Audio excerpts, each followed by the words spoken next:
Allahumma ij'alahu iwaja, asyhadu an la ilaha illallah wa asyhadu anna Muhammadan abduhu wa rasuluh. Allahumma shalli ala Muhammad wa ala ali Muhammad amma ba'du. Rabbi sahri sadri wa yassir li amri wahlul 'uqdatam min lisani yafqahu qawli. Alhamdulillahirabbil alamin, para jamaah virtual subuh Spesialis Islamiyah Kota Bandung. Alhamdulillah pada kesempatan hari ini kita kembali dapat bertemu di acara yang selalu kita tunggu di Sabtu pagi, insya Allah di Majelis Subuh Virtual edisi ke-86. Yang insya Allah pada hari ini kita akan membahas untuk hadis arba'in ke-16 tentang bab jangan marah. Insya Allah untuk hari ini seperti biasa kita akan dipandu dan mendengarkan penjelasan dari Al-Mukarram Ustadz Dr. Yazid Al-Hakimi MSI. Insya Allah untuk itu pada para jamaah untuk mempersiapkan hal-hal yang diperlukan seperti catatan dan juga untuk ikhwan disarankan untuk membuka kameranya dan untuk akhwat disarankan untuk menutup kameranya. Insya Allah untuk jelasnya kita langsung saja, mari kita bersama-sama untuk mengucapkan basmalah untuk membuka majelis virtual subuh pada hari ini. Bismillahirrahmanirrahim. Dan insya Allah telah bergabung juga di tengah-tengah kita Ustadz Yazid. Assalamualaikum Ustadz. Waalaikumsalam warahmatullahi wabarakatuh. Sehat Ustadz? Alhamdulillah sehat, alhamdulillah. Alhamdulillah. Baik, tidak berlama-lama lagi insya Allah kita akan langsung saja menjelaskan penjelasan dari Al-Ustadz kepada Al-Ustadz. Kepada Ustadz. Bismillahirrahmanirrahim. Alhamdulillahi rabbil alamin. Alhamdulillah wassalatu wassalamu ala ibadihi alladhina astafa. Suaranya sudah? Alhamdulillah rabbil alamin. Alhamdulillah yang mengumpulkan kita dalam majelis yang penuh berkah ini. Kita berkumpul tidak ada maslahat, tidak ada kepentingan, hanya semata-mata karena Allah Subhanahu wa taala. Mudah-mudahan sebagaimana kita berkumpul di dalam majelis ini offline maupun online, insya Allah kita terkumpul di sisi Allah Subhanahu wa taala di derajat yang paling tinggi di surga. Saling membantu, saling menegur, saling menasihati supaya insya Allah kita dekat kepada Allah Subhanahu wa taala di dunia dan insya Allah dekat kepada Allah dan Rasulnya di dalam surga Allah Subhanahu wa taala. Karena hadirin yang dimuliakan Allah Subhanahu wa taala, kehadiran kita di dalam majelis-majelis seperti ini tidak akan menambah apapun di dalam dunia kita, tetapi akan menambah hubungan yang baik dengan Allah Subhanahu wa taala. Dan ini silaturahim terbaik dengan Allah. Silaturahim terbaik. Dengan kajian seperti ini, dengan pertemuan seperti ini, kita saling menyemangati. Kita saling mendorong, saling menasihati supaya insya Allah sama-sama termotivasi untuk mendekatkan diri kepada Allah Subhanahu wa taala melalui ibadah, melalui salat, melalui bacaan Al-Qur'an, dan bahkan ibadah-ibadah yang paling besar ini, salat, shiyam, puasa, kita jadi mau melakukannya kalau kita menghadiri majelis seperti ini. Maka mudah-mudahan insya Allah ibu dan bapak yang hadir kajian hari ini insya Allah dapat manfaat dan ilmu bermanfaat insya Allah. Hadis hari ini insya Allah hadis ke-16, hadis Al-Arba'in An-Nawawiyah ke-16. Di dalamnya Rasulullah Sallallahu Alaihi Wasallam menyampaikan wasiat yang sangat penting bagi kita semua, yang menyentuh semua aspek kehidupan kita. Hadis ini mungkin kita akan mengertinya dari apa yang akan dibacakan. Rasulullah Sallallahu Alaihi Wasallam di dalam hadis ini diriwayatkan oleh Abu Hurairah. Abu Hurairah sebagaimana yang telah dijelaskan termasuk sahabat Rasulullah Sallallahu Alaihi Wasallam yang paling banyak riwayat hadisnya. Abu Hurairah pernah meriwayatkan lebih dari 13.000 hadis. Coba bayangkan 13.000 hadis, padahal beliau menemani Rasulullah Sallallahu Alaihi Wasallam hanya 2 tahun. Setelah itu ada Abdullah bin Umar, ada Jabir bin Abdullah, ada juga Abdullah bin Abbas, ada Aisyah radhiyallahu anha. Dan di antara perempuan, kaum wanita yang paling banyak meriwayatkan hadis adalah Aisyah, istri Rasulullah sallallahu alaihi wasallam, ibu kita semua yang kita cintai, Aisyah radhiyallahu anha. Di dalam hadis ini, an Abi Hurairah radhiyallahu anhu anna rajulan qala lin Nabi sallallahu alaihi wasallam, "Awsini." Qala la taghdab. Faraddada miraran qala la taghdab.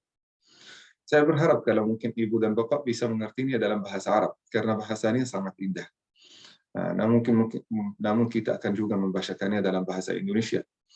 Dari Abu Hurairah radhiyallahu anhu berkata, seseorang lelaki datang kepada Rasulullah sallallahu alaihi wasallam. Seseorang lelaki tidak pernah dijelaskan di dalam buku-buku hadis, meskipun At-Tabari dan juga di dalam Fathul Qadir Ibnu Hajar yang mentafsirkan juga hadis ini, beliau ijtihad dan mengumpulkan banyak pendapat-pendapat ulama. Orang ini siapa? Orang ini siapa? Tetapi orang ini siapa tidak bermanfaat. Ada seseorang datang kepada Rasulullah sallallahu alaihi wasallam, lalu dia berkata kepada Rasulullah, "Ya Rasulullah, berilah kepada aku wasiat. Berilah aku wasiat." Nah, ini wasiat apa artinya? Wasiat adalah nasihat yang harus aku turutin, yang harus saya lakukan, yang harus saya laksanakan sampai akhir hidup. Jadi wasiat ini di atas nasihat. Kalau saya menasihati seseorang, ya boleh dilaksanakan, boleh tidak. Tetapi saya bilang, Ustaz Khalid, saya mewasiatkan antum untuk melakukan bla bla bla bla bla. Berarti antum harus melakukannya. Menurut saya kalau tidak melakukannya kerugiannya sangat sangat besar.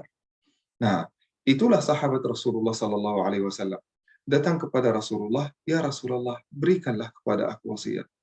Wasiat yang membuat aku selamat, yang membuat saya masuk surga, yang membuat saya dekat kepada Allah, yang membuat saya meninggalkan maksiat. Berikanlah kepada aku wasiat ya Rasulullah. Kata Rasulullah sallallahu alaihi wasallam, "Janganlah engkau marah. Janganlah engkau marah." Itu wasiat Rasulullah sallallahu alaihi wasallam. Lelaki itu mengulangi perkataan beliau, "Berilah aku wasiat ya Rasulullah." Namun Rasulullah sallallahu alaihi wasallam menjawab dengan jawaban yang sama. Janganlah engkau marah. Menurut beberapa hadis, itu diulang sampai 3 kali, miraran, bahkan di atas 3 kali, Rasulullah sallallahu alaihi wasallam tetap memberikan wasiat kepada beliau, janganlah engkau marah. Luar biasa. Berarti hadirin yang dimuliakan Allah Subhanahu wa taala, ketika Rasulullah sallallahu alaihi wasallam minta wasiat, wasiat ini di atas nasihat dan termasuk sesuatu dan masukan yang sangat penting kepada seseorang. Dan harus kita turutin, harus kita melakukannya sampai akhir hidup. Bahkan diminta berkali-kali, setelah itu apa ya Rasulullah? Jangan marah, jangan marah, jangan marah. Itu wasiat Rasulullah sallallahu alaihi wasallam. Hadis ini diriwayatkan oleh Sahih Al-Bukhari. Nomor hadisnya kalau nggak salah 6 ribuan. 6 ribuan berapa? Mungkin saya lupa, mungkin 6.100 sekian. Nah, tidak penting kita tahu nomor hadis. Tidak penting juga tahu siapa orangnya. Orang ini yang datang kepada Rasulullah sallallahu alaihi wasallam yang minta nasihat. Yang penting apa yang disampaikan oleh Rasulullah sallallahu alaihi wasallam. Itu sangat penting bagi kita semua. Janganlah engkau marah. Nah, itu yang namanya wasiat. Wasiat ini disamakan dengan wasiat seseorang yang ingin meninggal dunia. Kalau ada seseorang sebelum meninggal dunia mewasiatkan anaknya, "Nak, jangan meninggalkan salat. Nak, bagikan waris secara adil. Nak, jangan meninggalkan akhlak yang baik. Nak, jaga wasiat Rasulullah, jaga sunnah Rasulullah sallallahu alaihi wasallam." Jadi, kalau kita sama-sama dan benar-benar ingin membuktikan cinta kita kepada bapak kita, orang tua kita, maka kita bisa membuktikannya lewat apa? Lewat mengamalkan wasiatnya. Kalau kita tidak mengamalkan wasiatnya, itu bukti kita tidak mencintai bapak dan ibu kita sebelum mereka meninggal dunia. Nah, begitu juga wasiat Rasulullah sallallahu alaihi wasallam. Kita mengaku kita cinta kepada Rasulullah sallallahu alaihi wasallam, buktinya apa? Buktinya kita akan mengamalkan wasiat Rasulullah. Di antara wasiatnya ini, la taghdab, janganlah engkau marah. Apa arti hadis ini?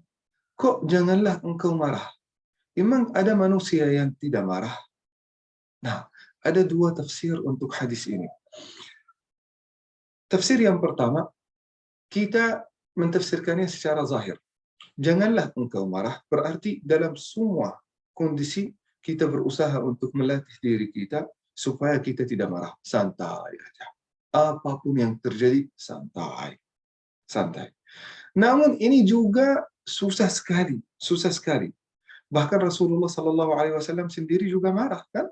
Di dalam hadis Rasulullah Sallallahu Alaihi Wasallam, kalau Rasulullah Sallallahu Alaihi Wasallam ada sesuatu yang dilakukan oleh beberapa sahabat yang tidak diridai Allah Subhanahu wa taala dan memurkai Allah Subhanahu wa taala, Rasulullah murka. Rasulullah juga marah. Ini ada riwayat, masa Rasulullah Sallallahu Alaihi Wasallam menyampaikan janganlah engkau marah, tetapi Rasulullah juga marah. Nah, masa Rasulullah Sallallahu Alaihi Wasallam saat ingin menasihati di dalam khutbah, di atas mimbarnya, di dalam ceramahnya, kadang-kadang Rasulullah Sallallahu Alaihi Wasallam juga marah. Nah, berarti apa tafsir hadis ini? Kata sahabat Rasulullah Sallallahu Alaihi Wasallam. Ini juga ditafsirkan oleh Ibnu Abbas. Beliau berkata, Rasul Sallallahu Alaihi Wasallam di dalam hadis ini melarang kita bukan untuk marah, tetapi melarang kita untuk melakukan sesuatu yang saat kita tidak mengendalikan diri kita.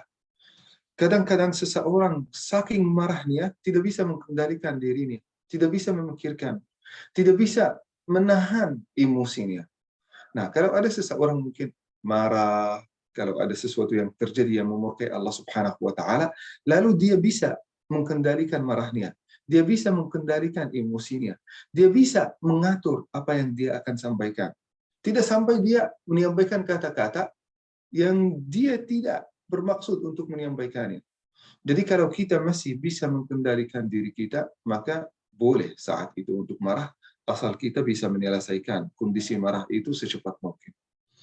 Nah, bahkan di dalam Syafi'i, Imam Syafi'i, beliau berkata, Imam Syafi'i ini di antara ulama fiqih. Kita di dalam Ahlus Sunnah wal Jamaah punya 4 imam di dalam fiqih, ya, bukan di dalam akidah. Di dalam fiqih ada 4. Yang pertama, Al-Imam Abi Hanifah. Beliau murid dari Ja'far as-Sadiq. Dan juga yang kedua adalah Al-Imam Malik. Al-Imam Malik murid dari Al-Imam Abi Hanifah.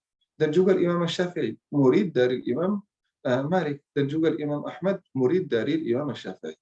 Jadi imam yang ketiga adalah Imam Syafi'i. Imam Syafi'i ini hadirin, teman-teman yang saya cintai karena Allah Subhanahu wa taala, beliau berkata, "Man istughdiba falam yaghdab fahuwa himar." Ini kata-kata ini sangat lucu. Imam Syafi'i berkata, barangkali yang ada seseorang melakukan sesuatu yang pantas, yang membuat kita marah, barang siapa yang melihat sesuatu yang membuat Allah Subhanahu wa taala murka, lalu kita tidak murka, lalu kita tidak marah, maka kita himar. Apa artinya himar? Maka kita termasuk keledai. Karena keledai itu termasuk hayawan yang tidak bisa marah. Kita pukul, melakukan sesuatu, bisa jadi terluka, dia tidak marah. Nah, maka menurut Imam Syafi'i, barang siapa yang melihat sesuatu yang memurkai Allah Subhanahu wa taala, yang membuat Allah Subhanahu wa taala marah, lalu kita tidak marah, maka menurut Imam Syafi'i kita keledai. Nah, mohon maaf ya, teman-teman, ini menurut Imam Syafi'i ya, bukan menurut saya ya. Nah, maka ini apa yang disampaikan oleh Imam Syafi'i itu sangat masuk akal dan sangat bisa mentafsirkan hadis yang disampaikan oleh Rasulullah Sallallahu Alaihi Wasallam. Banyak orang yang datang kepada Rasulullah minta wasiat. Ya Rasulullah, berikanlah kepada aku wasiat. Ya Rasulullah, berikanlah kepada aku wasiat. Rasulullah ganti-ganti wasiat sesuai dengan orang yang datang kepadanya. Bisa jadi orang ini yang datang kepada Rasulullah sering marah. Bisa jadi orang ini yang datang kepada Rasulullah Sallallahu Alaihi Wasallam tidak bisa mengendalikan emosinya. Bisa jadi orang lain meninggalkan salat, maka Rasulullah Sallallahu Alaihi Wasallam mewasiatnya untuk menjaga salat. Banyak orang yang meninggalkan zakat, maka Rasulullah Sallallahu Alaihi Wasallam mewasiatnya sesuai dengan kondisinya. Jadi banyak hadis, puluhan hadis kalau kita membacakan Sahih Al-Bukhari. Sahih Al-Bukhari di dalamnya hadis kalau kita membacakan di dalam Al-Mukhtasar 4.000-an hadis. Menurut Mukhtasar Al-Imam Al-Yazidi. Kalau mungkin Sahih Al-Bukhari ketika Al-Imam Muhammad bin Ismail Al-Bukhari ketika menulis hadis-hadisnya, menulisnya dalam 8.000-an hadis. Di dalam Sahih Al-Bukhari ada puluhan hadis tentang wasiat. Seseorang datang kepada Rasulullah butuh wasiat, seseorang datang kepada Rasulullah butuh masukan, butuh nasihat. Jadi Rasulullah Sallallahu Alaihi Wasallam tidak sampaikan wasiat yang sama kepada semua sahabat Rasulullah Sallallahu Alaihi Wasallam. Bisa jadi karena kondisi sahabat itu yang berbeda, bisa jadi Rasulullah Sallallahu Alaihi Wasallam ingin menyampaikan wasiat dan nasihat sebanyak mungkin kepada umatnya yang diriwayatkan oleh beberapa sahabat Rasulullah Sallallahu Alaihi Wasallam. Jadi hadirin yang dimuliakan Allah Subhanahu Wa Taala, balik ke tema kita yang paling utama, yaitu ghadab atau marah. Kalau ada seseorang marah, apa yang terjadi di dalam tubuhnya? Apa yang terjadi? Secara medis ya teman-teman, secara sains. Saat seseorang melihat sesuatu yang membuat dia stres atau membuat dia marah, apa yang terjadi? Misal kadang-kadang kita bangun pagi, kita melihat rumah kita berantakan. Kok ini bisa yang memberantakinnya bisa jadi pasangan hidup kita. Kadang-kadang kita marah kan? Bisa jadi marah. Saya menyampaikan ini karena mungkin bisa jadi di antara teman-teman yang hadir kebanyakan yang sudah nikah ya. Ada sebagian yang masih jomblo, belajar dulu ya. Nah, jadi teman-teman, misal seseorang bangun pagi, rumahnya berantakan. Marah, apa yang terjadi saat dia marah? Maka ada dua hormon yang paling utama yang akan diproduksi di dalam tubuhnya. Yang pertama adalah adrenalin. Yang kedua adalah norepinefrin. Yang ketiga, dan ini di antara yang paling bahaya, kortizol. Dan yang pernah belajar kedokteran atau mungkin ilmu biologi atau farmasi akan mengetahui apa yang saya sampaikan. Tiga hormon ini akan melakukan apa di dalam tubuh kita, teman-teman? Akan membuat kita fight or flight, mempersiapkan kita untuk berkelahi atau untuk lari. Jadi mempersiapkan tubuh kita, mempersiapkan otot kita supaya kita pukul, supaya kita lari, supaya kita angkat, supaya kita melakukan apapun. Jadi darah-darah akan terarah ke otot-otot. Dan juga detak jantung ini akan push dan pom darah secara cepat-cepat. Detak jantung akan semakin cepat. Dan juga pembuluh darah akan semakin lebar. Dan juga gula di dalam darah kita akan semakin meningkat. Karena ada kortisol ya teman-teman kan. Jadi insulin akan juga diproduksi juga di dalam tubuh kita karena ada banyak juga gula. Dan juga tekanan darah itu akan semakin meningkat. Luar biasa. Dan juga kekebalan tubuh kita, jadi energi karena terarah untuk mempersiapkan otot, energi akan berkurang yang akan diberikan kepada sistem kekebalan. Nah, jadi ini yang akan terjadi saat kita marah ya teman-teman. Kalau kita sering marah, coba ini penting sekali. Kalau kita sering marah, apa yang terjadi? Detak jantung kita akan semakin tidak teratur, aritmia di dalam mungkin bahasa kedokteran. Jadi kalau ada seseorang detak jantungnya tidak terarah, tidak teratur, ini termasuk kasus medis yang sangat bahaya. Kalau kita sering marah juga teman-teman, pembuluh darah akan fleksibilitasnya akan semakin rendah. Oleh karena itu terjadi yang namanya atherosclerosis. Ini juga termasuk di antara sebab-sebab yang paling utama untuk stroke. Luar biasa. Jadi banyak orang yang tiba-tiba meninggal, tiba-tiba lumpuh sebagian dari darahnya. Kenapa? Karena bisa jadi stroke. Stroke ini bisa jadi di otak, bisa jadi juga di jantung, bisa jadi juga di bagian lain di tubuh kita. Di antara sebab-sebabnya karena kita saling marah, kita tidak bisa menahan emosi, tidak bisa menahan stres kita. Jadi flexibility yang ada di dalam pembuluh darah kita itu sudah hilang atau rendah. Dan juga gula di dalam darah kita itu akan semakin meningkat karena ada kortizol. Kortizol itu akan menaiki gula di dalam darah kita, akan mengeluarkan gula yang tersimpan di dalam liver, dikeluarkan ke dalam darah. Luar biasa. Oleh karena itu banyak orang yang sering marah, tidak bisa menahan emosinya.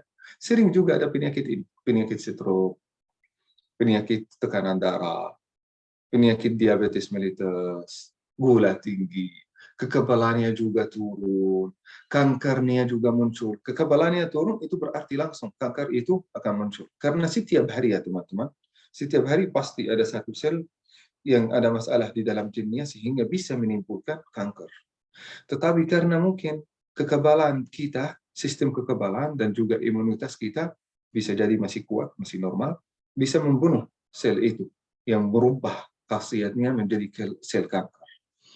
Nah, karena sel kekebalan kita atau mungkin sistem kekebalan kita itu turun karena sering marah, sering stres, tidak bisa menahan emosi kita, maka bisa jadi juga. Nah, jadi salah satu sebab untuk kanker ya teman-teman. Nah, jadi wasiat Rasulullah ini sangat berharga. Meskipun ini hanya 3 kata atau 2 kata ya dalam bahasa Arab. La taghdab. La 1, taghdab 2.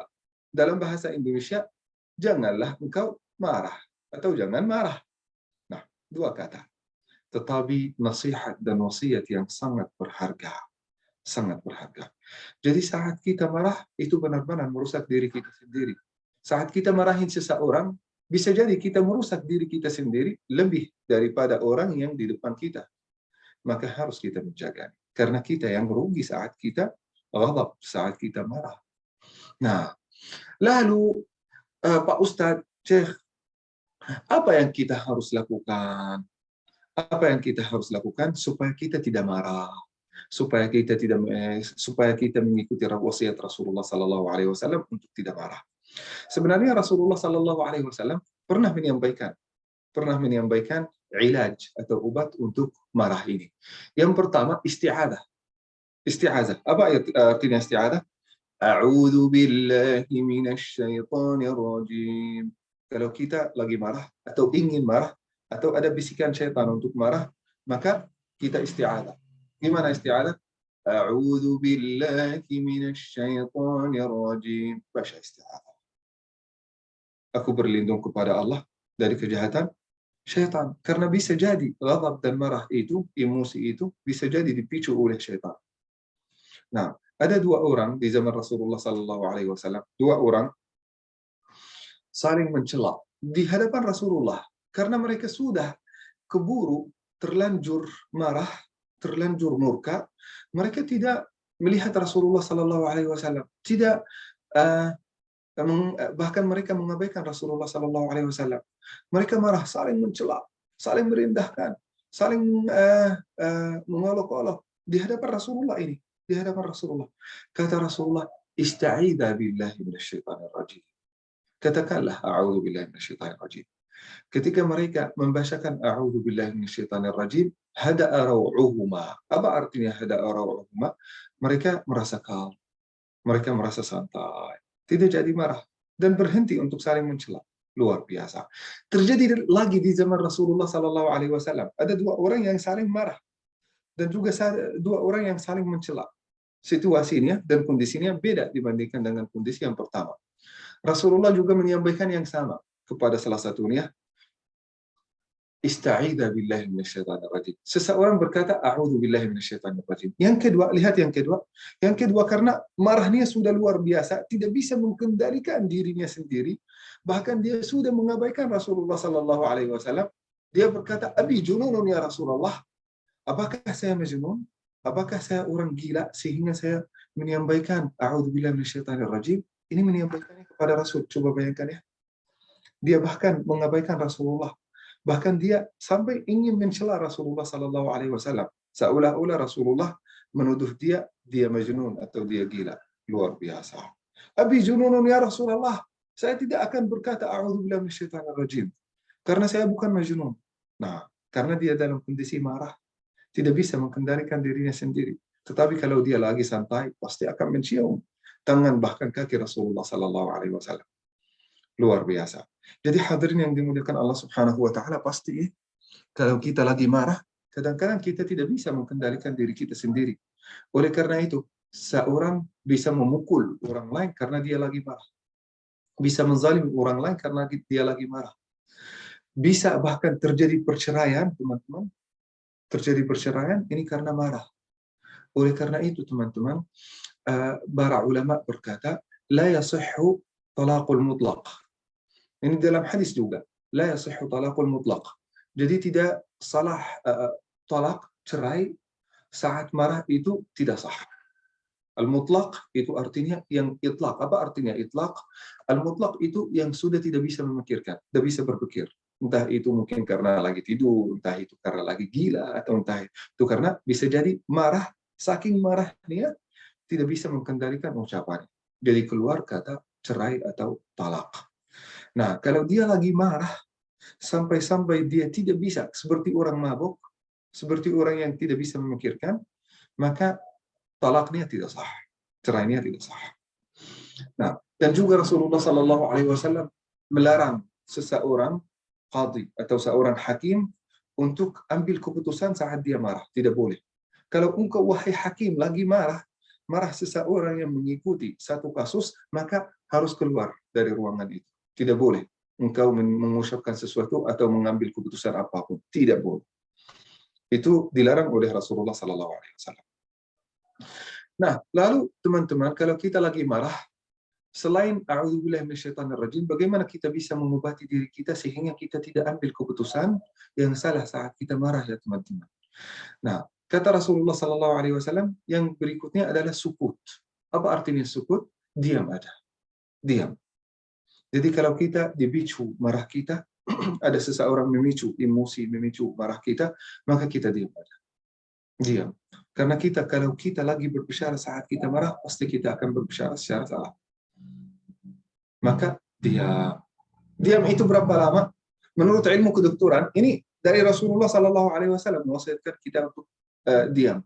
Menurut ilmu medis, mereka mewasiatkan, atau mungkin psychiatry atau psychiatrist atau ahli psikologi, mereka berkata kita hitung sampai 30. 1, 2, 3, 4, 5, sampai 10, sampai 20, apalagi sampai 30, kita sudah tidak marah lagi.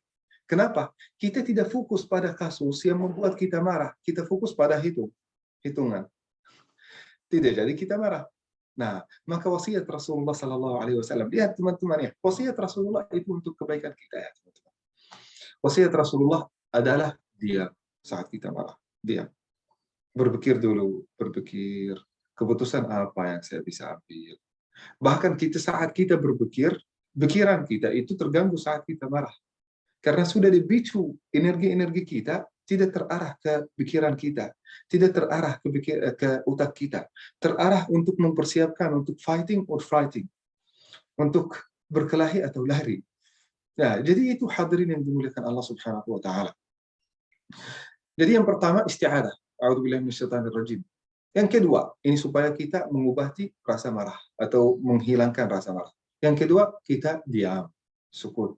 Yang ketiga, teman-teman, kita mempelajari tentang fadl kadhmal ghaid, keutamaan orang yang menjaga emosinya, menjaga rasa marahnya sehingga dia tidak marah, sehingga dia tidak gampang emosi.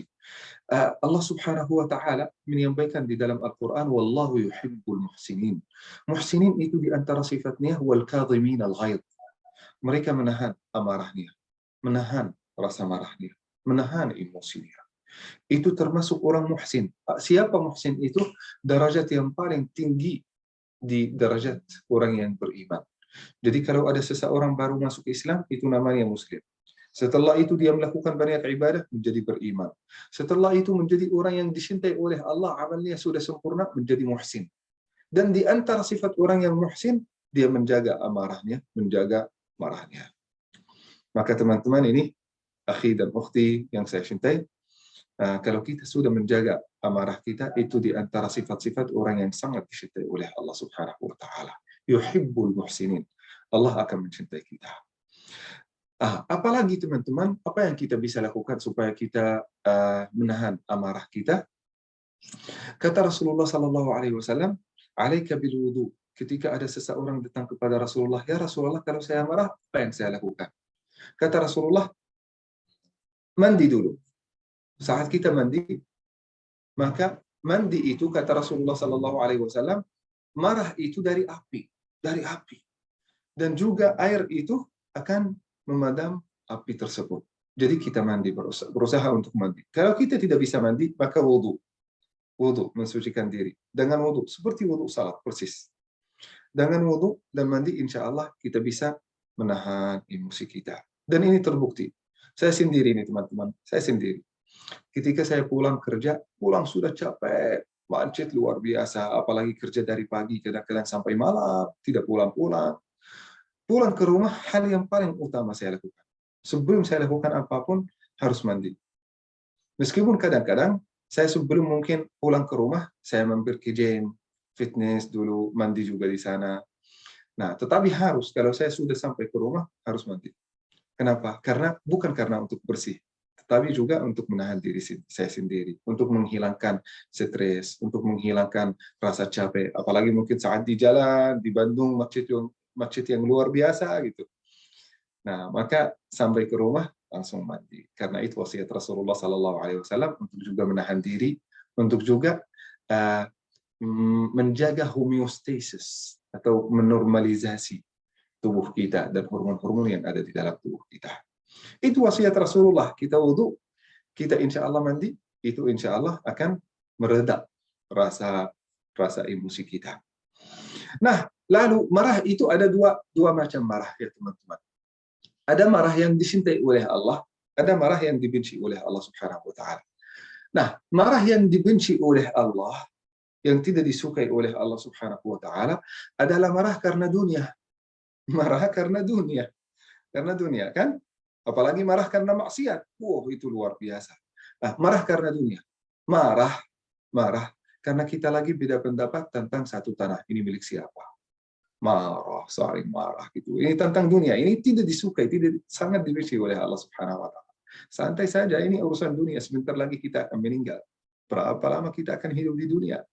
Nah, jangan membuat Allah Subhanahu wa taala marah kepada kita karena kepentingan dunia yang sebentar lagi akan habis, yang belum tentu kita bisa menikmatinya. Dan marah yang dicintai oleh Allah Subhanahu wa taala itu marah apabila ada seseorang melakukan maksiat, apabila ada seseorang menista agama Allah Subhanahu wa taala, apabila ada seseorang tidak mengikuti sunat Rasul, apabila ayat-ayat Al-Qur'an diinjak-injak, apabila aturan Allah Subhanahu wa taala tidak diikuti, kita marah. Itu marah yang dicintai oleh Allah Subhanahu wa taala. Dan itu marah menurut Aisyah radhiyallahu anha, teman-teman. Ma ghadiba Rasulullah sallallahu alaihi wasallam li nafsihi qat. Kata Aisyah radhiyallahu anha, Rasulullah tidak pernah ghadab, tidak pernah marah untuk gara-gara dirinya sendiri. Karena mungkin kepentingan dirinya sendiri. Enggak pernah Rasulullah. Karena marah karena Allah Subhanahu wa taala. Rasulullah pun juga cinta karena Allah Subhanahu wa taala. Jadi teman-teman yang dimuliakan Allah Subhanahu wa taala, itu mungkin hadis Rasulullah sallallahu alaihi wasallam tentang marah. Mudah-mudahan kita sama-sama termasuk orang-orang yang bisa menjaga emosi kita, bisa menjaga amarah kita, sehingga kita termasuk orang-orang yang dicintai oleh Allah Subhanahu wa taala dan Rasulnya. Saya tidak akan panjang karena waktunya ini sudah jam 6 dan itu batas waktu yang diberikan kepada saya. Mudah-mudahan insyaallah bermanfaat teman-teman ya. Bermanfaat untuk kita semua. Barakallahu fikum. Silahkan, barangkali ada pertanyaan. Jazakumullah khair. Assalamualaikum warahmatullahi wabarakatuh. Waalaikumsalam warahmatullahi wabarakatuh. Masya Allah, alhamdulillah, jazakallah khair. Insya Allah kita akan langsung untuk sesi pertanyaan. Insya Allah untuk yang mau bertanya boleh langsung raise hand atau mengklik angkat tangannya di Zoom ataupun via chat. Insya Allah akan saya coba bantu bacakan. Boleh juga teman-teman di Instagram boleh. Kalau mungkin silahkan. Ya, boleh juga di Instagram Ustadz Yazen, insya Allah nanti akan di-share juga. Barangkali ataupun yang minggu kemarin sudah mengikuti, sudah men-save Instagramnya, boleh langsung men-DM pada beliau. Silakan bagi ada yang ingin bertanya tentang bab marah ini. Masya Allah. Entah sedang berpikir atau bagaimana saya. Luar biasa ini materi. Jangan marah. Kapan lagi bertanya untuk pada jamaah, insya Allah mangga dipersilakan. Jika ingin berpikir dulu bisa via chat nanti ataupun via DM di Instagramnya. Barangkali jika tidak akan bertanya sekarang, di chat pun belum terlihat. Ustaz,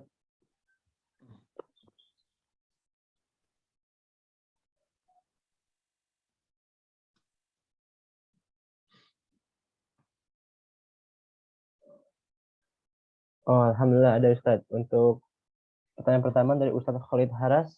Tafadhol Ustadz. Ya, terima kasih Ustaz. Jadi tidak ada celah untuk kita bisa marah Ustaz. Atau dalam kondisi seperti apa kita boleh marah?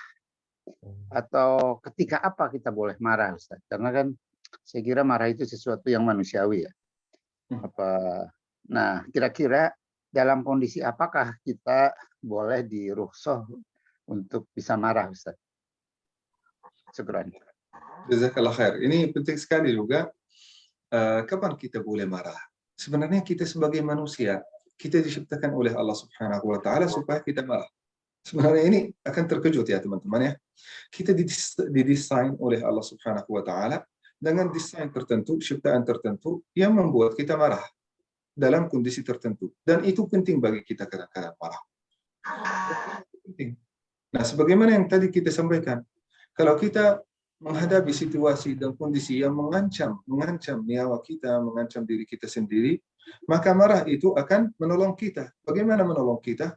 Menolong kita dengan ini otot-otot kita akan dipersiapkan untuk melarikan diri, untuk juga withstand, untuk juga resist.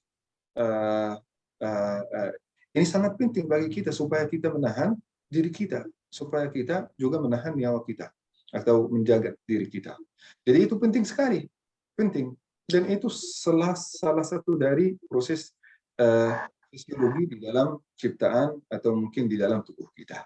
Jadi seseorang yang tidak pernah marah itu tidak mungkin tidak pernah marah. Kalau Rasulullah sendiri marah, semua Rasul dan Nabi itu pasti pernah marah. Tetapi marah itu kapan boleh, kapan tidak boleh. Marah itu teman-teman, itu harus ada batasnya. Harus ada batasnya. Khususnya kalau kita di situasi yang mengharuskan kita untuk ambil keputusan tertentu. Marah itu al-mahmud yang dicintai oleh Allah Subhanahu wa taala karena kita melihat sesuatu yang membuat Allah Subhanahu wa taala marah. Maka itu boleh. Bahkan kita dicintai oleh Allah Subhanahu wa taala. Marah tidak sampai kita kehilangan pikiran kita dan waras kita. Itu boleh, silahkan. Karena kita masih mengendalikan diri kita sendiri, masih ambil keputusan yang benar, masih kita bisa berpikir. Nah, tetapi kalau marah, itu sampai kita tidak bisa berpikir, sampai ambil keputusan yang salah, berdasarkan emosi kita, bukan berdasarkan logika, maka itu sudah termasuk marah yang mazmum, yang dibenci oleh Allah Subhanahu wa Ta'ala. Jadi kita perlu ini membedakan. Kadang-kadang ini mungkin akhir-akhir ini ya teman-teman, saya dengar ini, Ustadz itu sering marah di dalam ceramahnya. Itu sebenarnya kadang-kadang itu salah satu uslub. Apa itu uslub? Salah satu behavior, salah satu cara untuk menyampaikan kata-kata, untuk menyampaikan persepsi tertentu kepada jamaah harus dengan gaya itu. Harus dengan gaya itu. Itu tidak berarti Ustadz itu marah. Nah, Ustadz itu mungkin bisa jadi ya kita bilang orang itu atau fulan ini marah yang dibenci oleh Allah Subhanahu wa taala, lihat kondisi dia saat dia marah. Kalau dia ambil keputusan yang tidak benar, yang tidak waras, yang tidak berdasarkan ilmu, yang tidak berdasarkan hadis dan ayat, maka itu sudah marah yang tidak disukai oleh Allah Subhanahu wa taala. Dan di antara teman-teman saya jadi ingat, ini sesuatu yang lucu ya teman-teman ya. Kalau kita ingin tidak marah, maka kita harus videokan diri kita saat kita marah. Ya teman-teman, ini saya ulang ya. Kalau kita ingin melihat betapa buruk kita saat kita marah, maka videokan diri kita sendiri saat kita marah. Betapa jelek wajah kita. Betapa jelek juga akhlak kita. Betapa jelek juga ucapan kita saat kita marah. Videokan itu. Pas kita lagi santai, lihat video itu lagi. Gimana perasaan kita? Dari itu insya Allah terjamin ke depan, insya Allah kita tidak akan marah. Kita akan ingat, wah saya sejelek itu ya. Akhlak saya jadi sangat buruk. Dan juga kelakuan saya juga sangat kurang ajar saat saya marah gitu. Nah, insya Allah dengan itu kita akan bisa melatih diri kita untuk tidak marah. Nah, silahkan pertanyaan berikutnya. Oke, alhamdulillah jazakallah Syekh. Untuk selanjutnya mungkin saya bacakan dulu yang via chat yang kedua. dari ayah atau bunda Prabu. Bismillah, izin bertanya Syekh, jika kita sudah terlanjur berucap yang tidak baik saat marah pada anak, apakah kata-kata itu dapat ditarik kembali, Syekh? Nah, sebenarnya tidak bisa ditarik. Sudah keluar, tidak bisa ditarik. Nah, kalau kita sudah menyampaikan sesuatu, maka kita harus istighfar, taubat kepada Allah Subhanahu wa taala kalau ini kalimat terhadap Allah Subhanahu wa taala. Nah, dan nanti kalau kita benar-benar sudah memenuhi syarat taubat kepada Allah Subhanahu wa taala, baru akan diampuni oleh Allah Subhanahu wa taala. Nah, kalau kita mengucap sesuatu sampai kita menzalimi seseorang, merendahkan seseorang atau mungkin mencela seseorang, wah ini sangat bahaya. Allah tidak akan mengampuni kita sampai orang ini mengampuni kita. Sampai orang ini, manusia ini sudah memaafkan kita, baru Allah Subhanahu wa taala akan memaafkan kita kalau kita sudah memenuhi syarat taubat. Maka dari awal ya, Rasulullah Sallallahu Alaihi Wasallam sudah tahu ini. Sangat susah kita taubat. Sangat susah kita tarik ucapan kita setelah kita mengucapkannya. Sangat susah. Maka dari awal kita putus keburukan itu dengan la taghdab. Janganlah engkau marah. Janganlah engkau marah. Sampai 3 kali. Nah, silahkan berikutnya. Ini ada pertanyaan lewat Instagram. Syekh mau nanya, bagaimana meredakan jengkel kepada orang lain? Rasanya ingin sekali memberitahu bahwa ulahnya tidak benar, tapi takutnya salah penyampaian atau beliau salah tangkap maksud memberitahu. Nah, ini menurut Ustaz Gilan artinya apa yang saya baru bacakan? Bagaimana sih yang tadi? Bagaimana meredam jengkel kepada orang lain. Rasanya ingin sekali memberitahu bahwa ulahnya tidak benar. Tapi takutnya salah penyampaian atau beliaunya salah tangkap. Maksudnya memberitahu. Gimana? Oke, mungkin maksudnya seperti ini saya insya Allah untuk bagaimana caranya memberitahu kepada orang lain untuk saran terbaik bagi dirinya, tapi dengan cara terbaik juga, khawatirnya agar dia tidak tersinggung seperti itu saya. Tapi tidak memakai marah. Nah, ini penting sekali ya. Kadang-kadang ya teman-teman, sangat jelek dan sangat tidak baik kalau kita melihat kesalahan pada teman kita dan kita tidak beritahu. Mohon maaf ya, mohon maaf. Sejak saya datang ke Indonesia melihat ini sesuatu yang negatif pada banyak di antara orang Indonesia. Ini saya sangat sayang kepada antum semua. Jadi tanda saya sayang, saya ingin menasihati ya. Kadang-kadang ya, kalau kita melihat kesalahan pada seseorang, kita takut dia salah tangkap. Takut. Padahal ini tidak boleh menurut agama Islam, sangat tidak boleh. Kata Rasulullah, al-mu'min mir'atu akhih. Seorang mukmin ini adalah kaca pada saudaranya. Apa itu kaca? Kalau kita lagi ingin cek wajah kita ada kesalahan atau mungkin makeup bagi perempuan ada kesalahannya, pasti kita akan ngaca dulu kan? Maka seorang beriman itu kaca bagi saudaranya. Kita akan melihat saudara kita akan melihat kesalahan kita pada saudara kita karena saudara kita akan selalu menasihati. Dan tanda saudara kita ini cinta kepada kita, dia akan selalu menasihati kita. Dan tanda dia tidak cinta kepada kita, tidak sayang kepada kita, dia tidak akan menasihati kita. Dia tidak peduli dengan kita. Kita menjadi lebih baik atau lebih buruk.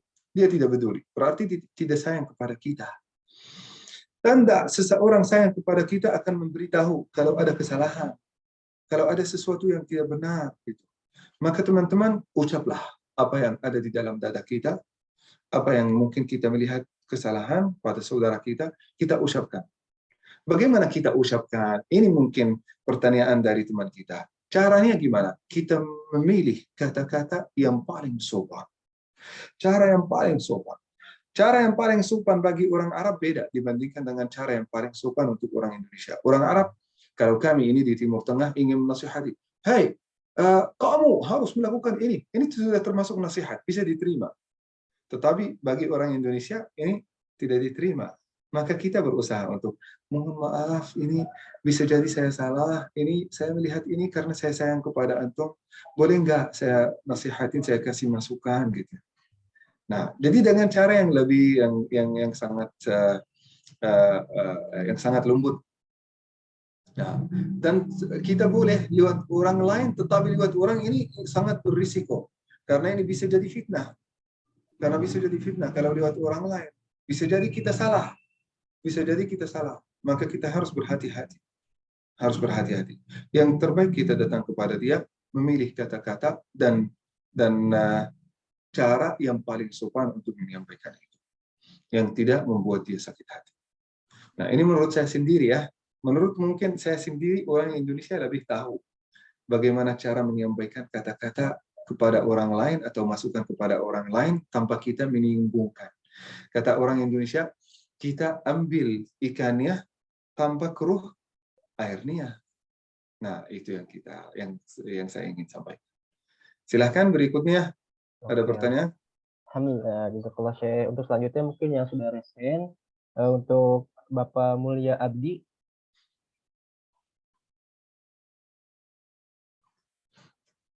Ya, buka suara Pak Mulia. Ya, mangga Pak, boleh di-unmute.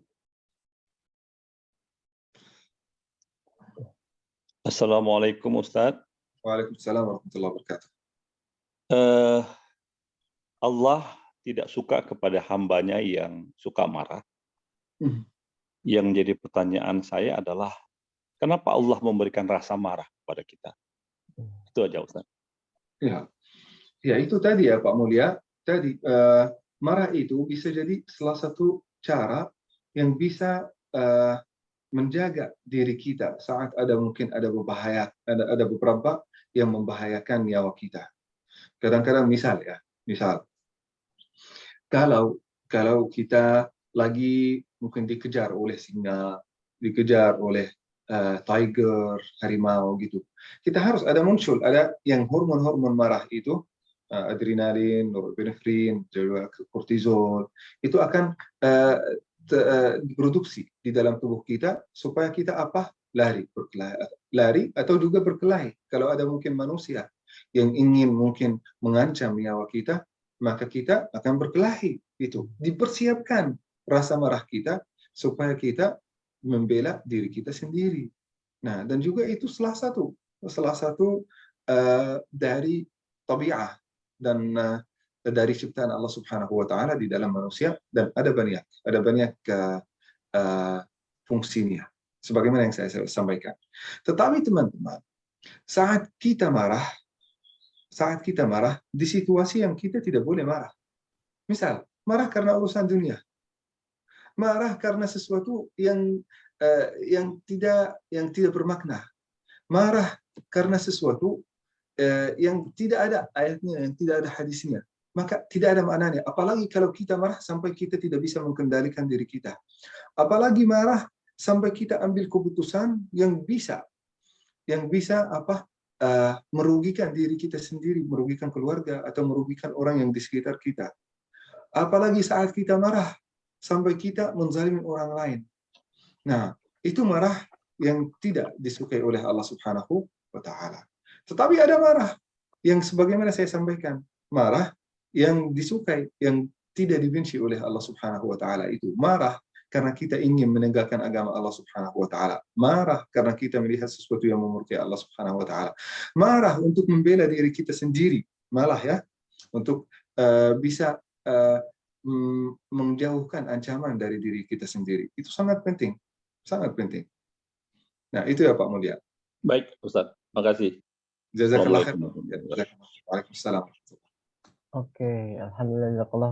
Syekh, untuk selanjutnya mungkin hanya beberapa pertanyaan lagi terkait dengan waktu. Mohon maaf para jamaah. Insya Allah selanjutnya untuk pertanyaan dari Ibu Neneng Mbak Salamah, Ustadz. Ustadz, apakah kita boleh berdebat untuk mempertahankan argumentasi kita, Ustadz? Nah, berdebat sebenarnya kita ada berdebat mahmud wa madhmum. Ada yang baik, ada yang buruk. Kadang-kadang teman-teman, kita berdebat tanpa ilmu. Kita tidak punya hadis, tidak punya ayatnya. Hanya pendapat kita sendiri aja gitu ya. Pendapat saya sendiri. Saya marah, sampai saya debate, sampai saya bantah pendapat orang lain. Saya sendiri tidak ada ilmunya, tidak ada pengalamannya. Tetapi ingin mempertahankan, ya menurut saya mungkin ini harga diri saya, kalau mungkin pendapat saya tidak benar, gitu ya. Maka ini sangat tidak boleh, sangat dibenci, sangat tidak boleh. Kalau kita benar-benar sudah tahu ada ayat, ada hadis yang kita benar-benar sudah tahu tafsirnya, maka boleh sebenarnya. Boleh, Ustadz ini, maaf ya Ustadz, ini saya kira mungkin Ustadz perlu tahu tafsir ayat ini karena menurut At-Tabari begini, menurut Al-Qurtubi begini, menurut Sabuni begini. Apa tafsir mereka salah atau gimana? Karena saya lihat tafsir Ustadz itu beda. Menurut Ustadz gimana gitu? Kita bisa berdebat dengan cara ini ya. Berdebat sesuatu yang membangun, bukan untuk menghancurkan. Nah, bagaimana kalau hadis Rasulullah Sallallahu Alaihi Wasallam? Nah, hadis Rasulullah kan begini. Kan ada kata Rasulullah Sallallahu Alaihi Wasallam begini, tidak sesuai dengan apa yang disampaikan oleh Ustadz. Nah, ini boleh. Tetapi kalau saya bilang, enggak Ustadz, ini menurut saya enggak. Menurut saya hadis Rasulullah Sallallahu Alaihi Wasallam bukan seperti itu. Ayat Rasulullah bukan seperti itu. Padahal saya tidak pernah belajar ayat, tidak pernah belajar hadis, tidak tahu hadis ini, tidak tahu apa yang dikatakan oleh ulama tentang ini. Maka itu termasuk debat yang mazmum, yang tidak boleh. Silakan. Oke, alhamdulillah. Kalau Syekh Yazen, Afwan, terkait dengan waktu sudah mencapai pukul 6.18, tapi masih banyak pertanyaan. Izin, apakah masih bisa bertanya ataukah sudah kita cukupkan saja? Masih banyak pertanyaan? Alhamdulillah masih banyak sih yang raise hand. Kalau gitu mungkin bisa di forwarding ke di DM Instagram. Insya Allah semua yang akan tanya lewat DM Instagram, insya Allah saya jawab. Saya jawab nanti di story jawaban untuk semua pertanyaan tanpa saya sebut siapa yang bertanya. Nah, kalau boleh mungkin antum Ustaz Gilan yang mau kumpulkan lalu kirim ke saya, atau mungkin yang bertanya langsung DM di Instagram, insya Allah semuanya akan dijawab. Nah, enggak. Jadi insya Allah alhamdulillah sudah mendengarkan dari Ustaz langsung. Bagi para jamaah, mohon maaf karena waktunya tidak memungkinkan. Jadi mangga boleh langsung DM di via Instagram kepada Ustaz Yazen, maupun menuliskan di kolom chat sekarang. Insya Allah akan panitia bantu untuk dikumpulkan dan dikirimkan kepada Al-Mukarram insya Allah. Oke Ustaz, turun jazakumullah khairan, jazakallah khairan. Insya Allah alhamdulillah alamin telah sama-sama kita simak pemaparan ilmu yang sangat bermanfaat ini. Alhamdulillah juga terima kasih Ustadz untuk waktu dan juga untuk ilmunya. Insya Allah kita akan tutup saja. Sebelum tutup, mangga mungkin bisa sama-sama kita dipandu doanya oleh Ustadz Yatin. Tafadhol Ustadz.